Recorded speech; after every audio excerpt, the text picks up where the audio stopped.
Enfin, plus que ça d'ailleurs, à mon avis. Le Dvar Torah du Rav va commencer. Mesdames, mes chers amis, je voudrais tout d'abord remercier les organisatrices, les ladies from Mishkenot, je pense, qui sont à l'origine de cette belle organisation, de cette belle soirée. C'est réconfortant, c'est vraiment, ça fait chaud au cœur de voir toutes ces Neshot Chaim, toutes ces femmes vertueuses qui sont réunies, qui ont tout laissé pour pouvoir faire la mitzvah de la Parashat Chala.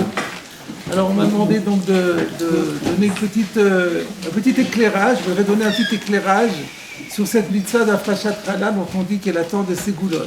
Alors d'abord je voudrais faire remarquer qu'il n'y a pas de hasard. C'est intéressant de voir la concomitance de cette décision, de cette organisation par rapport à la semaine où nous nous trouvons. Nous nous trouvons entre la semaine de Vayera, Shabbat dernier c'est Vayera, Shabbat prochain c'est Chaye Sarah. Et dans les deux cas, il est question de la Chala. Comment ça? Dans la Parashat Vayera, on a vu qu'Abraham Avinu courait à la rencontre de ces trois personnes qui prenaient pour des voyageurs, qui en fait étaient des malachim. Et dès qu'ils acceptent de venir, Vayomaer Abraham ha'o ela el Sarah. Qu'est-ce qu'il fait? La première chose que fait Abraham, il se met à courir pour aller voir Sarah. Et qu'est-ce qu'il lui dit? Louchi vasi ugot. Pétris et fais des gâteaux. On pose la question, mais il n'y a qu'à dire fais des gâteaux. Ensuite, Sarah, elle connaît déjà la manière de faire des gâteaux, parce qu'elle a besoin de lui dire louchi. Et après, le Midrash dit que c'est grâce à ce louchi que les Béné Israël vont recevoir la manne dans le désert, dans le Midbar, alouche. Alouche, louchi.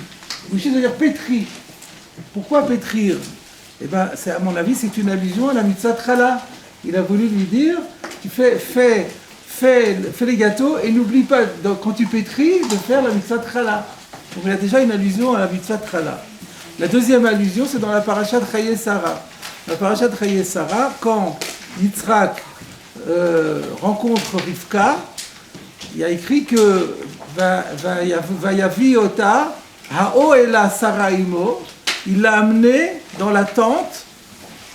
Alors, a priori, on comprend la tente de Sarah. Mais dans ce cas-là, il y a une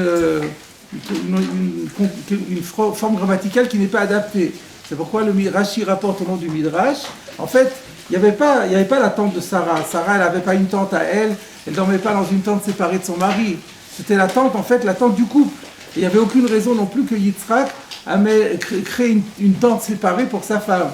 Donc en fait, quand Ha'o est là, ça veut dire il l'a amené dans la tente du couple.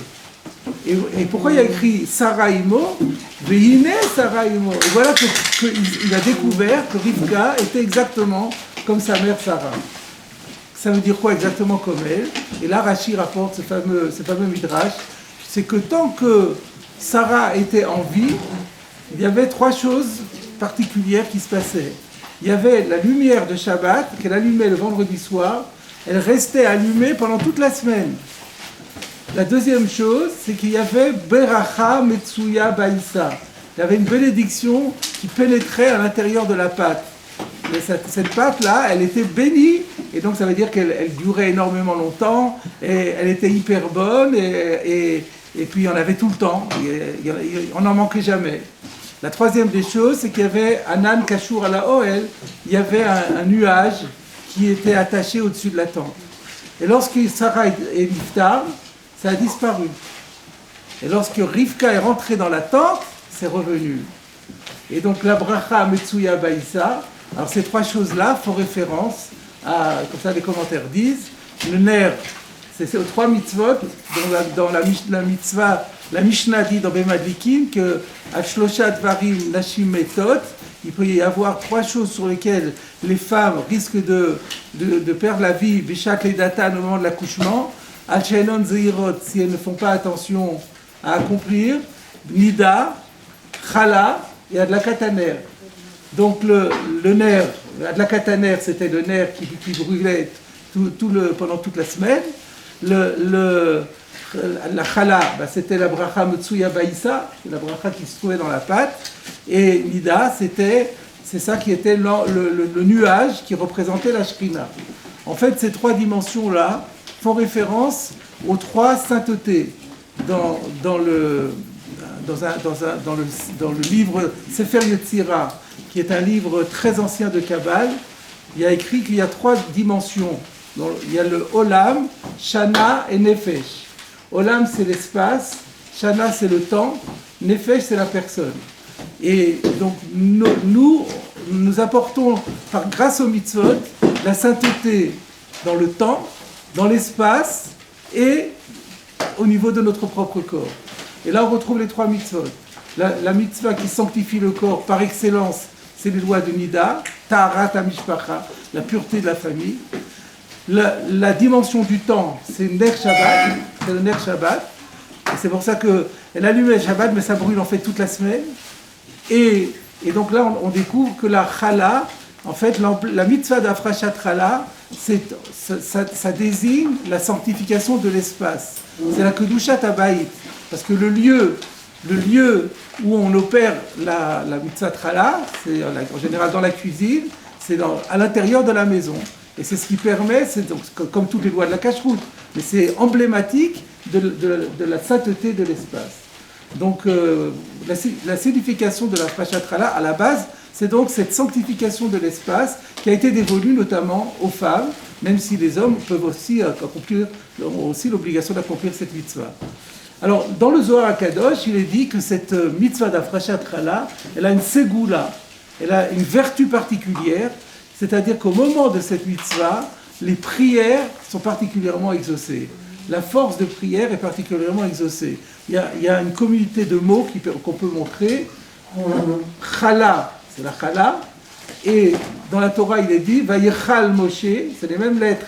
Chet Lamed, Moshe a imploré Dieu à l'époque du veau d'or.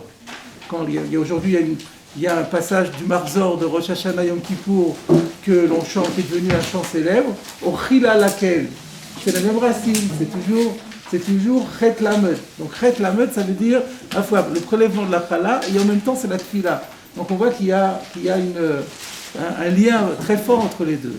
Alors je voudrais réfléchir avec vous, qu'est-ce qui fait que cette mitzvah de Chala, elle est tellement importante, qu'elle a une telle force qu'elle permet justement à la Tefila d'être particulièrement exaucée et que c'est une source de bracha. Eh bien, d'ailleurs, on a déjà dit que c'est une manière emblématique de sanctifier l'espace. Mais pourquoi juste cette mitzvah? Il y en a d'autres. Alors, j'ai regardé dans le Sefer HaChinour. Le Sefer HaChinour, c'est un livre qui date du Moyen-Âge et qui donne les significations de toutes les mitzvot. Donc, à propos de cette mitzvah, il dit c'est un grand cadeau, c'est un immense cadeau que Dieu a fait aux hommes en leur donnant de cette mitzvah de Chala. Pourquoi? Parce que l'homme vit de sa nourriture. Si on n'a pas de nourriture, on ne peut pas vivre. Et la plupart du temps, la nourriture de base, c'est le pain. On mange, avant qu'on fasse du régime, on mangeait du pain tous les jours. Et donc c'est une occasion, en donnant une mitzvah dans la confection du pain, c'est une occasion qu'on donne au quotidien pratiquement aux personnes d'accomplir cette mitzvah. Donc ça, c'est la raison de ce choix. Dieu a voulu nous octroyer une mitzvah qu'on aurait l'occasion de faire en permanence. Et en plus de ça, dit-il, par le schar de cette mitzvah, la récompense de cette mitzvah, elle est double. Elle est matérielle, physique et spirituelle. Pourquoi? Parce que d'une part, il y a la beracha qui rentre dans la nourriture que l'on a confectionnée et sur laquelle on a fait la mitzvah, dans la mesure où cette pâte, elle devient objet de mitzvah, par conséquent, elle reçoit elle-même la beracha. Il y a un verset dans Yecheskel qui dit vous donnerez, vous prélèverez le prélèvement sur les pâtes et je mettrai la beracha dans votre maison. Donc c'est écrit en toutes lettres que la mitzvah d'Afrashat Chala, qui est la sanctification, l'emblème de la sanctification de la maison, permet d'apporter la bénédiction matérielle sur la maison. Mais en plus de ça, dit-il, c'est aussi quelque chose de spirituel. Ça apporte une bracha dans le nefesh, dans la personne. Donc c'est formidable, c'est une mitzvah qui rapporte une double bénédiction, une matérielle et une spirituelle. Voilà donc la deuxième force de cette mitzvah. Maintenant, il y a une troisième dimension qui, si on y réfléchit, qui est la suivante. Quand on fait une afrachat chala, ça veut dire que, premièrement, on fait une mitzvah, donc ça veut dire qu'on croit en Dieu, et on reconnaît qu'on a le devoir de servir Dieu. D'autre part, le fait de prendre cette farine, d'en confectionner la pâte, et de dire que maintenant je prélève une partie et que j'accomplis avec une mitzvah, c'est une reconnaissance implicite que cette farine, je n'ai pu l'avoir que grâce à Dieu. C'est-à-dire, qu'est-ce qui m'a donné les moyens de m'acheter ce paquet de farine? Eh bien, c'est parce que Kadosh Baruch Hu me donne. Si la providence n'était pas à mes côtés, je ne l'aurais pas. Donc il y a non seulement une foi, la croyance en l'existence d'Hachem, mais plus encore, il y a la reconnaissance de la force de la providence. Et troisième dimension, il y a le merci. C'est une manière d'exprimer notre gratitude à Dieu. Donc il y a 3 mitzvot ici. Grâce à cette mitzvah, il y en a 3 autres qui sont impliquées. Il y a la croyance en Dieu, la reconnaissance de sa providence et la gratitude exprimée pour cette providence qui s'exerce sur nous au quotidien. Alors, pour terminer, je dirais c'est la chose suivante. Cette mitzvah, où est-ce qu'elle est enseignée dans la Torah? Dans quelle paracha est-elle enseignée dans la Torah? Dans la paracha de Shlach Lecha. C'est très curieux et tout le monde s'étonne. Shlach Lecha, vous savez, c'est la paracha presque la plus triste de toute la Torah. C'est la paracha où on voit le fiasco des explorateurs. Les explorateurs ont été envoyés pour donner des nouvelles d'Eretz Israël. Ils sont revenus, ils ont dit mais c'est une terre magnifique, c'est vrai, mais on n'y arrivera pas. Ils sont plus forts même que Dieu. Donc on ne pourra pas leur faire la guerre. Et alors Dieu a dit, vous ne voulez pas, vous ne pourrez pas rentrer. Et donc c'était vraiment un fiasco terrible. Et vous avez 40 ans, vous allez rester dans le désert maintenant. Vous ne rentrerez pas en Eretz Israël, alors qu'ils étaient prêts à rentrer. Et donc, juste après, la Torah nous donne la mitzvah Chala. Quel rapport entre la mitzvah Chala et ce dont nous parlons? Eh bien, d'après ce que nous disons, c'est très clair. Les Meraglim ont fauté parce qu'ils ne croyaient plus dans la Hashgacha d'Akadosh Baruch Hu. Ils ont dit, même Akadosh Baruch Hu ne peut pas, Kivyachol en balabait yachol otzike lav misham, ou chazaku mimenu. Donc ils n'ont plus cru dans la force de la providence, et ils ont été ingrats, alors que Dieu les a fait sortir d'Égypte, et tout ce qu'il leur a fait dans le désert, et leur donner la manne tous les jours, ils ont fait preuve d'une ingratitude crasse. Quand on a ça, on n'a plus le droit d'habiter en Eretz Israël. A contrario, la Torah juste après nous dit, accomplissez la mitzvah Chala. Quand vous accomplissez la mitzvah Chala, vous réparez les 3 erreurs des Meraglim. Vous faites preuve de Emouna, vous faites preuve de Bitachon dans la Hashgacha, vous faites preuve de Hakarat HaTov Akadosh Baruch Hu. Ça vous assurera pour l'éternité le Kiyum en Eretz Israël. Et comme cette soirée, elle est dédiée justement aux événements qui vont en Eretz Israël, c'est pour permettre, pour prier Hachem, pour qu'il donne la Hatzlacha aux Chayalim, et qu'il permette que tous les otages soient délivrés sains et saufs, et que tous les blessés soient guéris complètement, et qu'on puisse ensuite affirmer notre droit et notre existence pérenne en Eretz Israël et que plus personne ne la conteste, c'est le srout de la Frachat Chala. C'est pourquoi toutes celles qui ont eu cette initiative, ont vraiment, Baruch Shekivantem, vous avez vraiment été dans la bonne direction. Et donc, je n'ai plus qu'à vous souhaiter. Alors, on vous a expliqué certainement qu'il y a une personne qui va faire le shiur et qui va parce que pour faire la bracha, il faut 2 kilos ou presque de. Chacun 2 kilos. Il faut chacun. En fait, les personnes qui ont 2 kilos peuvent faire la bracha, et celles qui n'ont fait qu'un seul kilo, elles répondent Amen, c'est ça? C'est ça, donc c'est ça que je voulais dire, il est très important que là, à partir de 1,7 kg. Même 1,680 kg, ça y est là aussi. Mais donc, ce qui est important, c'est que la personne qui a au moins ce 1,680 kg, quand elle va faire la bracha, elle va faire la bracha à haute voix et avec l'intention d'acquitter toutes celles qui ne feront pas la bracha ayant une mesure un peu inférieure. Et comme ça, tout le monde aura accompli la bracha, tout le monde aura accompli la mitzvah, et même ceux qui n'auront pas dit la bracha, ce sera comme s'ils l'ont fait. On a un principe chez nous de shomer à keoné. Celui qui écoute avec l'intention de s'acquitter. Alors il faut qu'il y ait à la fois l'intention d'acquitter, la personne qui dit doit avoir l'intention d'acquitter, et la personne qui écoute doit avoir l'intention de s'acquitter. J'en profite pour rappeler quelques règles de halakha par rapport à la afracha. Comme toute mitzvah, la bénédiction doit précéder l'acte. Donc d'abord, alors ce que l'on peut faire, c'est prendre déjà dans les mains un petit peu de challah. Il n'y a pas de chiour particulier à prendre. Une chiour d'une olive, ça suffit. On peut faire en plus si on veut. Et donc, on ne fait pas encore, elle n'est pas encore challah. Quand elle est dans la main, elle n'est pas encore challah. Elle est presque challah, mais elle n'est pas encore. À ce moment-là, on fait la bénédiction. On dit, alors, c'est pas le même noussar si on est ashkenaz ou séfarad. Chacun a son texte. Nous, les ashkenazim disent la friche challah minaïsa. Je crois que les sefaradim disent la friche challah trouma. C'est ça. Et à partir du moment où la bracha a été dite ou entendue, tout de suite après, on dit arezou challah. Et au moment où on a dit arezou challah, ça devient challah. Clair? Est-ce que c'est clair? Donc, d'abord, on met dans les mains. Ensuite, on fait la bracha et ensuite on dit arezou challah. Et comme ça, on a. Et là, on répond à Amen. Pardon? Et là, il répond à Amen. Non, attention. Alors, ça n'a pas été clair. S'il vous plaît, j'ai pas été apparemment assez clair. Je reprends encore. Quand on fait la bracha, donc d'abord on prend dans les mains. Tout le monde prend dans les mains sa poignée de pâte.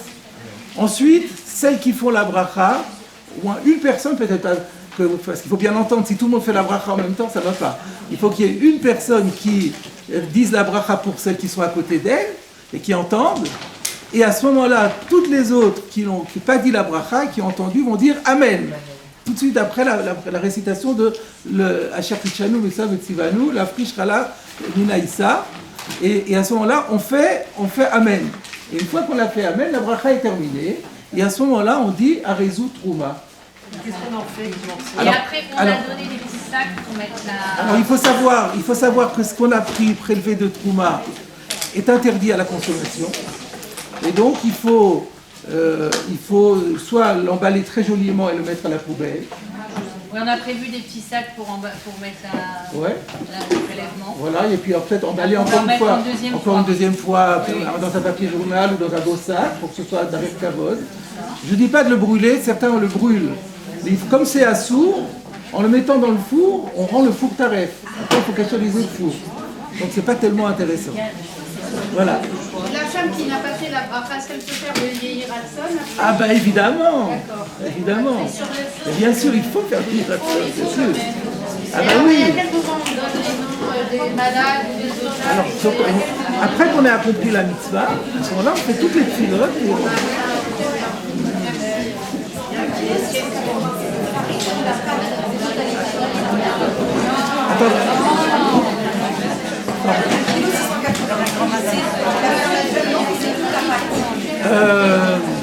c'est toute la pâte.